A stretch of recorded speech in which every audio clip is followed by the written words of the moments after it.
house, spent quite a lot of time in bed, read the same book over and over, ate infrequently, and devoted quite a bit of my abundant free time to thinking about death. Whenever you read a cancer booklet or website or whatever, they always list depression among the side effects of cancer, but in fact, depression is not a side effect of cancer. Depression is a side effect of dying. Cancer is also a side effect of dying. Everything is really. By the way, a lot of people have taken issue with that line. This is not in the novel. And that cancer is a side effect of dying, but in fact it is. Cancer wouldn't exist if it weren't for cell death, sorry, I lost your envelope here. Everything will be fine. I'll get it in a minute. If it weren't for, if it weren't for the process of mitosis, that out-of-control cell replication that happens when you have cancer wouldn't exist. So, in fact, cancer is a side effect of dying. Sorry. Just answering my critics, which you should never do. Okay. Anyway, my mom believed I required treatment, so she took me to see my regular Dr. Jim, who agreed that I was veritably swimming in a paralyzing and totally clinical depression, and that therefore my meds should be adjusted, and also I should attend a weekly support group. The support group featured a rotating cast of characters in various states of tumor-driven unwellness. Why did the cast rotate? A side effect of dying. The support group, of course, was depressing as hell. It met every Wednesday in the basement of a stone-walled Episcopal, that is, Anglican, church shaped like a cross. We all sat in a circle right in the middle of the cross, where the two boards would have met, where the heart of Jesus would have been. I noticed this because Patrick, the support group leader and only person over 18 in the room, talked about the heart of Jesus every freaking meeting, all about how we as young cancer survivors were sitting right in Christ's very sacred heart and whatever. So here's how it went in God's heart.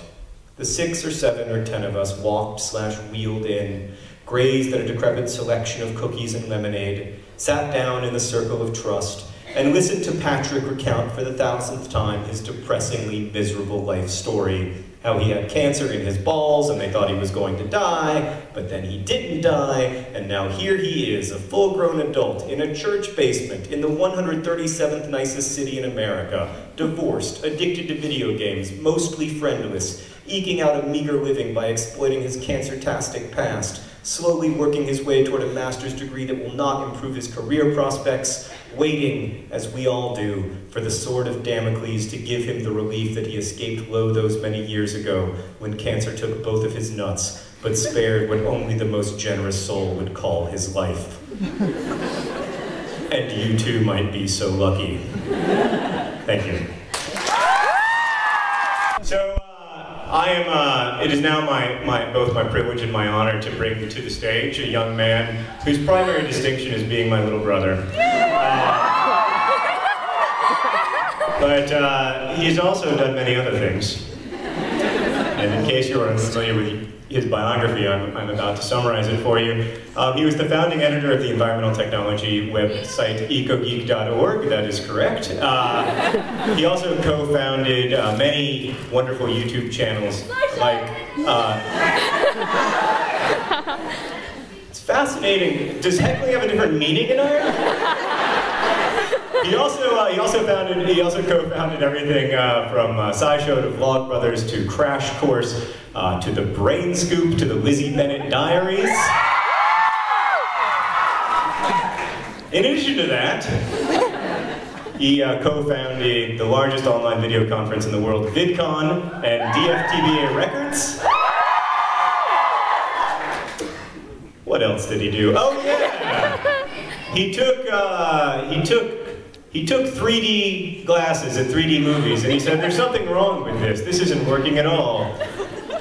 And so he invented 2D glasses, which render 3-dimensional movies in a crisp 2 dimensions. And then he said, John, do you want in on this idea? It's going to be huge. And I said no.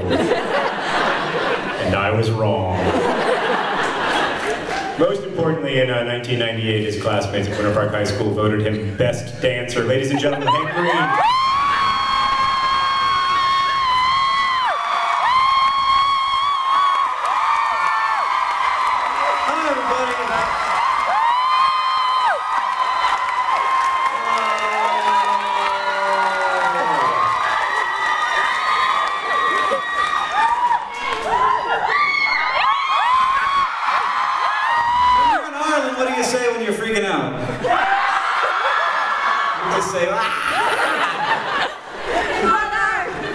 Pretty much.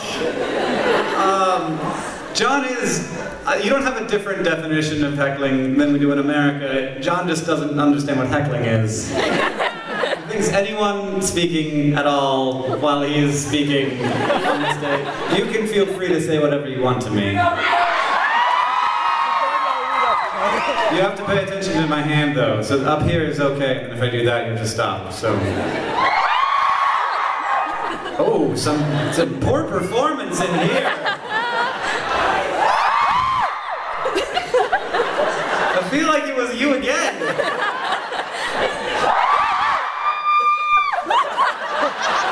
Okay, we know who likes the attention.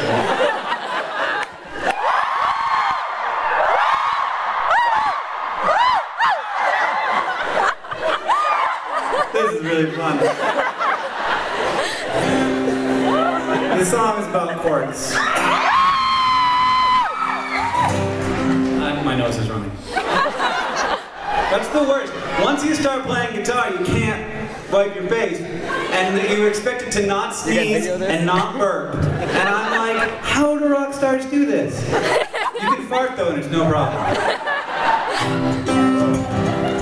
Well, a quark is a fundamental constituent of matter, observed in 1968 through deep elastic scatter. We found that protons aren't as simple as we thought. We thought they were solid particles, but they are not. Protons, in fact, are made up of 3 separate pieces. It just gets more confusing as our knowledge increases. And that is what a quark is. It's a piece of a proton. And they also make up other things, including a neutron. Oh, up, down, strange, John, top, bottom. If you don't know what a quark is, it don't matter, you still got them. And with leptons and bosons, unless some things are missed, they make up everything that we can see and that we know exists.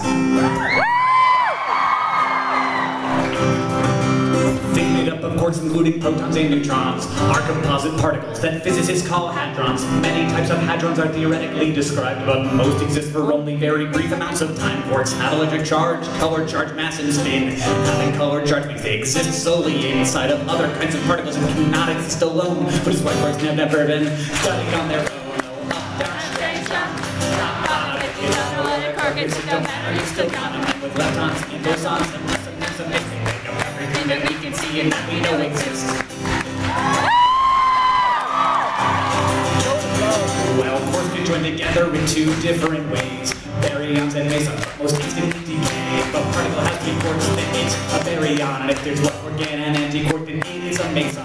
These tiny bits of matter are part of almost everything. And there is no unified theory to make it less confusing. But the fact that we've identified that they exist at all is so freaking remarkable that I just sit in awe. Oh, up, down, strange, John, top, bottom. If you don't know what a quark is, it don't matter, you still got them. And with leptons and bosons, unless some things are missed, they make up everything that we can see and that we know exists.